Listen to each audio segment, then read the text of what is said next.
हमारे उदयपुर वाटी के लोकप्रिय विधायक, बहादुर विधायक श्री राजेंद्र जी शेखावत गोड़ा, उन्होंने अभी एक लाल डायरी का जिक्र करा।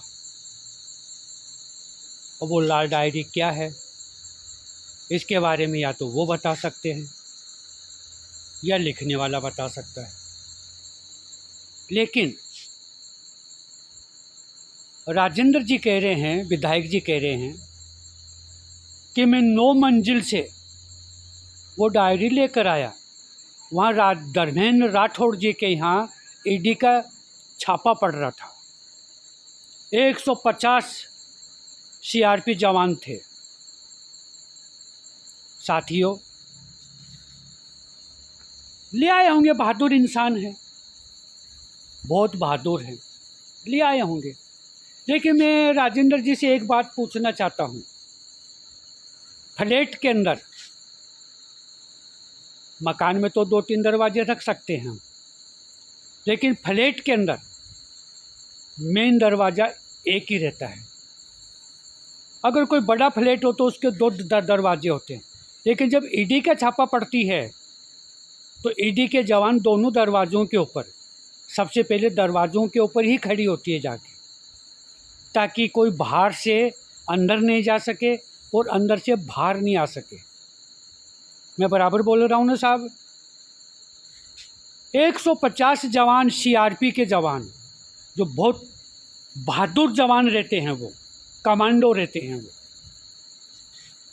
उनके होते हुए उस फ्लैट में एक मक्खी भी अंदर नहीं जा सकती, इतने सख्त रहते हैं। और हमारे हिंदुस्तान की ईडी, हमारे हिंदुस्तान की ईडी इतनी कमज़ोर नहीं है कि 150 जवानों के बीच में से आप उस फ्लैट के अंदर घुस जाएं। ये जमने वाली बात नहीं है। दूसरी बात, आप अंदर कैसे घुसे जब गेट के ऊपर 150 सीआरपी के जवान खड़े थे? आप अंदर किधर से गए? कौन सा रास्ता था? आप वो रास्ता बताएं हमें कि आप कौन से रास्ते से घुसे थे। नंबर 2, आप अंदर चलो घुस गए कैसे भी करके, तो आपको क्या मालूम कि डायरी कहाँ रखी हुई है? आपको क्या मालूम कि डायरी कहाँ रखी हुई है? और कोई डायरी रखेगा तो ऐसे तो रख नहीं देगा, सामने टेबल पड़ी है और टेबल पे डायरी पड़ी है और आप उठा के भाग गए। वो भी कोई अलमारी में रखी होगी, अलमारी के ताला लगा होगा, आपने ताला कैसे तोड़ा होगा अलमारी का? आपके सामान लेके गए थे ताला तोड़ने के लिए। विधायक जी जरा सोच के बताएं, आप जल्दबाजी में मत बताएं, सोच के बताएं। कोई भी डायरी रखेगा तो वो अलमारी के अंदर रखेगा। आपने उस अलमारी का ताला कैसे तोड़ा होगा? क्या साधन लेके गए थे ताला तोड़ने के लिए आप? या पहले मालूम था कि डायरी वहाँ पड़ी? आपको क्या मालूम था कि डायरी वहाँ पड़ी है? आपने डायरी ढूंढने के लिए पूरा घर को बखेर दिया होगा, और घर बखेरने के लिए कम से कम आधी घंटा का तो समय लगता है। बाहर ईडी खड़ी है और सीआरपी के जवान खड़े हैं और आप अंदर डायरी ढूंढ रहे हैं, तो साहब ईडी क्या कर रही थी उस टाइम? सीआरपी के जवान क्या कर रहे थे उस टाइम, जो आप अंदर से इतनी आसानी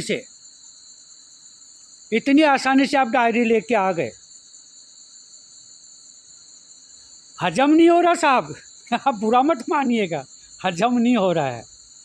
आप 150 जवानों के बीच में से फ्लैट के अंदर बाहर सीआरपी जवान खड़े हैं, तो आप अंदर गए कैसे? और गए तो डायरी कैसे लाए? डायरी का आपको मालूम कहा था कि कहाँ पड़ी है? आप कैसे डायरी ले आए? दूसरा पॉइंट, विधानसभा में आप कह रहे हो कि मेरे से डायरी छीन ली। 40-50 विधायकों ने मेरे से डायरी छीन ली, मेरे को गिरा दिया, ऊपर बैठ गए। तो आपके पास में फिर बाहर आपने जो डायरी बताई दूसरी, क्या 2 डायरी थी? और 2 डायरी थी आपके साथ में थी, तो फिर एक क्यों छीनी? दोनों छीनना चाहिए थी। वो दूसरी डायरी कहाँ छुपा रखी थी आपने? कोई मुंह में तो छुपाने की चीज़ नहीं थी, वो दोनों भी साथ में होगी डायरी। तो फिर वो छीनने वाले एक डायरी कैसे छीन सकते हैं? वो तो छीनेंगे तो दोनों डायरी छीनेंगे। राजेंद्र जी, जनता को इतना गुमराह मत करो। आप ये बहुत अच्छे समझदार व्यक्ति हैं, बहादुर व्यक्ति हैं। जो 150 सीआरपी के जवानों में से आप डायरी निकाल सकते हैं, तो इसका मतलब हम बहुत गौरवशाली हैं, हम सौभाग्यशाली हैं कि हमको इतना बहादुर विधायक मिला। 150 सीआरपी के जवानों के बीच में से डायरी निकाल लाया। तो फिर आपने 40-50 लोगों के बीच में मार कैसे खा ली, कैसे जूते खा लिए आपने? आप तो बहादुर थे, ताकतवर थे आप तो। फिर आप अंदर से मार खा के कैसे आ गए? डायरी छीनते तो दोनों छीनते, एक क्यों छीनते? वो हजम नहीं हो रही साहब बात। राजेंद्र जी, मेरी बात का बुरा मत मानना, अपनी आत्मा से पूछ के देखना। आप 2 बार बसपा से जीत के आए, दोनों बार ही बसपा से आप आके कांग्रेस में शामिल हुए, मंत्री बने। आपने जिस बसपा से टिकट से आप जीते, उस पार्टी को भी आपने धोखा दिया, उस पार्टी के साथ भी आपने गद्दारी करी, सिर्फ मंत्री बनने के लिए। अशोक गहलोत सरकार गिरती थी तो गिर जाने देते, दोबारा चुनाव हो जाते। लेकिन इसमें साहब आपका भी बहुत बड़ा स्वार्थ था, मंत्री बनने का शौक चढ़ा हुआ था। क्यों? जो आपको मंत्री बनाया, आपने उनकी सरकार बचाई, आपने उनको मंत्री बनाया, बराबर हो गया। तो अब ये नाटक करने की जरूरत क्या होगी? आप तो अशोक गहलोत के साथ में थे, फिर आप सचिन पायलट के पाले में कैसे आ गए? क्या वजह होगी ऐसी? वजह एक नज़र आती है साहब, आपके पास में जो मंत्री पद था उसका विभाग हो सकता मलाई वाला ना हो, उसमें इतनी कमाई ना हो, वो इतना ताकतवर विभाग ना हो। आपने विभाग बदलने के लिए अशोक गहलोत जी के ऊपर दबाव बनाया। अशोक गहलोत जी झुके नहीं तो आपने पाला बदल के सचिन पायलट जी के यहाँ चले गए दबाव बनाने के लिए। सचिन पायलट जी और आप, जब सचिन पायलट जी मानेसर बैठे थे, आपके तो मित्र थे, अशोक गहलोत आपका दुश्मन था। उस टाइम पर आपको सरकार गिराना चाहिए थी साहब। उस टाइम पर वो लाल डायरी निकलना थी, जब तो सीबीआई का छापा भी नहीं था, ईडी का छापा भी नहीं था।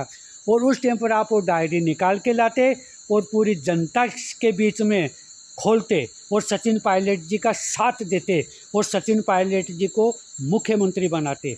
कि वो डायरी दिखाते, अशोक गहलोत तो जेल में जाता और पायलट जी मुख्यमंत्री बन जाते और आप उप मुख्यमंत्री भी बन सकते थे। क्यों? कि आप सचिन को मुख्यमंत्री बना रहे थे।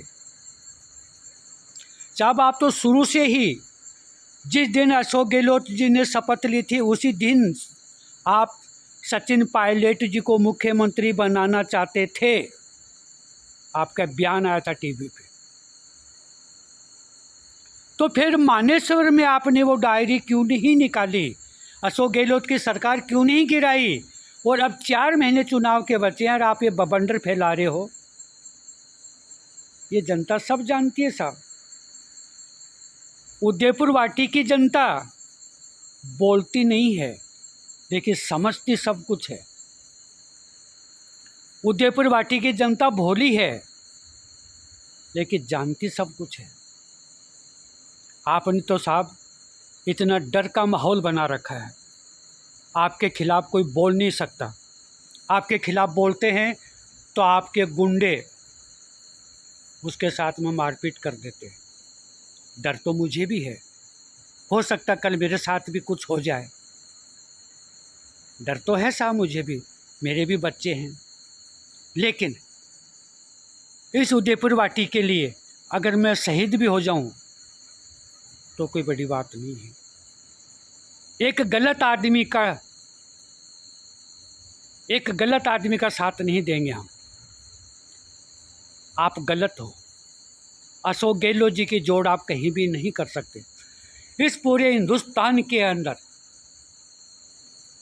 इस पूरे हिंदुस्तान के अंदर अशोक गहलोत जैसा मुख्यमंत्री ना है, ना होगा, ना आएगा कभी। अशोक गहलोत जनता की सेवा करते हैं, वो भ्रष्टाचार नहीं करते हैं। जनता को भगवान का रूप मानते हैं, जनता को सर्वोपरि मानते हैं, जनता के वो सेवक हैं। वो जनता के लिए कितनी अच्छी अच्छी योजनाएं लाए हैं। वो साहेब कुछ तो विचार करो। आप अगली सरकार में भी मंत्री बनते, जीतते। अशोक गहलोत सरकार रिपीट हो रही है, सबको मालूम है अशोक गहलोत सरकार रिपीट हो रही है। और बीजेपी के पास में चुनाव जीतने के लिए कोई मुद्दा नहीं है। हो सकता आपने बीजेपी के साथ में सांठगांठ करी हो, फिर ये मुद्दा बनाने का प्रयास किया हो। राजेंद्र जी जो वो हैं राठौड़, वो तो आपके बहुत खिलाफ बोलते थे। आज आपके